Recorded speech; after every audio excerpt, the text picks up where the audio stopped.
Once upon a scent, there was a flower that dreamed of becoming a candy. Hello and welcome back to Aromatic Adventures by PJ. I am PJ, and together we will explore the hidden histories of fragrance and discover how scent shapes the way we live, love, and design the spaces we call home. Today's adventure begins in ancient Egypt, where we find the humble plant Althea officinalis growing along the riverbanks. The Egyptian people took this plant, they ground up the roots, boiled it with some honey, and discovered this beautiful elixir that was silky in texture and said to alleviate coughs and soothe sore throats. But it wasn't for everyone. This magical elixir was reserved for the pharaohs. Centuries later, the Greeks and Romans also used Althea officinalis for healing. In fact, the name Althea literally means to heal. But it wasn't until 19th century France that marshmallow really took shape into the sweet treat we know today. Parisian confectioners took the root syrup, mixed in some sugar, some egg white, and ended up with this soft, ethereal texture that they called pâté de guimauve, and it was still used as medicine. It wasn't quite used as candy yet. It was sold in pharmacies in typically in a like a rectangle bar form, and it was used just as it was with the ancient Egyptians as a throat soother, a lozenge. Soon, the pharmacies could not keep the marshmallow in stock, the pâté de guimauve. People realized, it tastes really, really good, and you don't have to use it just for soothing your throat. And so, as it became popular, the confectioners couldn't keep up. See, harvesting marshmallow root was pretty labor intensive, and they just couldn't satisfy the needs of the public. So, what did they do? They did what any good alchemists would do, and they adapted. By the late 1800s, marshmallow root was replaced by gelatin. The sacred root was gone, but its comfort still remained. And that moment marked the transformation from nature's medicine to confectionery magic. After the wildly successful Angel by Terry Mugler in 1992, gourmand notes were officially a thing. Not just chocolate, honey, or caramel like what you can find in Angel, but marshmallow became a prominent note in perfumery, and it blended really well with woody and floral notes to kind of round out and create a bit of balance to a scent. When perfumers wanted to capture that feeling of marshmallow, the sweetness, the softness, the nostalgia, there was really no marshmallow essential oil, so they created one. The marshmallow accord is an invention, the perfect seamless blend between natural and synthetic materials. It's centered around vanilla or vanillin and ethyl maltol, the same molecule that gives cotton candy its addictive scent. Sometimes perfumers add in a bit of heliotrope, some powdery musks, florals to round out that pillowy scent. Marshmallow reminds us of comfort, safety, simple joy. But why is it so comforting? Well, there is a bit of biology to it. When you smell marshmallow, your olfactory system tells your brain, it's okay, you're safe.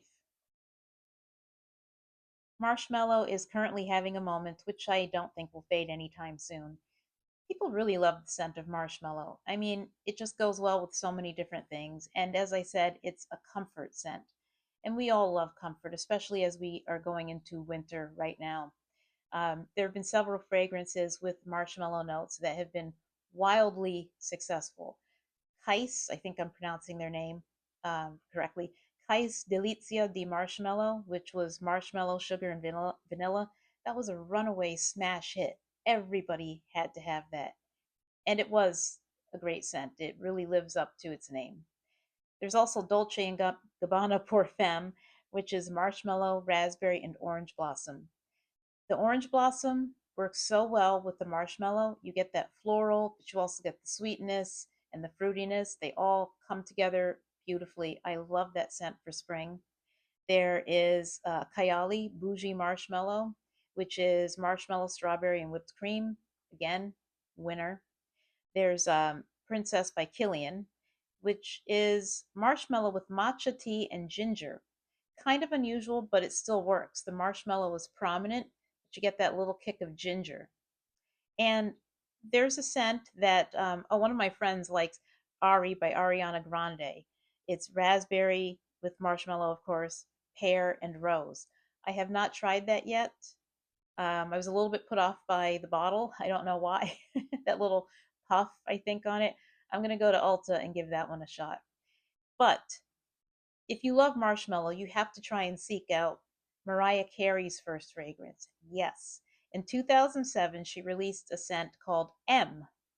It was marshmallow with tiare flower and incense. And I think there's even an aquatic note in there too. Very little. I mean, you can barely perceive it. But it was almost like with the incense and the marshmallow, it came off very much like roasting marshmallows on the beach. It's that aquatic note and the marshmallow and the burnt note. Not quite burnt, but you get my drift. Beautiful scent. And I finished up a bottle. I had the bottle for about 10 years, and I was so sad when I finally finished it. I might try and replenish it. But marshmallow, it pairs so well with many other notes like chocolate, vanilla. As I said, you can pair it like with Dolce& and Gabbana, orange blossom, other white florals like gardenia, fruits, of course, like raspberry and strawberry, marshmallow. You really can't go wrong. And it's good on its own, too. You really don't need anything to complement it. But if you do have something that can complement it, all the better. I was inspired by some of my favorite personal fragrances. So I took a marshmallow wax bar, a really pretty basic marshmallow wax, and I blended it with a strawberry raspberry wax. And it came out really nice. I mean, fruits, really sweet fruits like marshmallow, I mean, like strawberry, raspberry, pear, they go really well with marshmallow. It's a simple pleasure, a simple joy, and I tried to add a bit of sensuality to the marshmallow by taking that same bar and adding just a hint of a sandalwood wax. And that works really well too. The sandalwood is soft, just like the marshmallow, but it's a sensual soft. And can't go wrong. So if you don't have marshmallow fragrances for your home or your body, what are you waiting for? Go out and get some marshmallow. I'm telling you, you will not be disappointed. Thank you for joining me on this aromatic adventure. Please be sure to like and subscribe and look at my website. You'll see in the description if you are interested in trying any marshmallow scents for your home. Thank you and bye for now.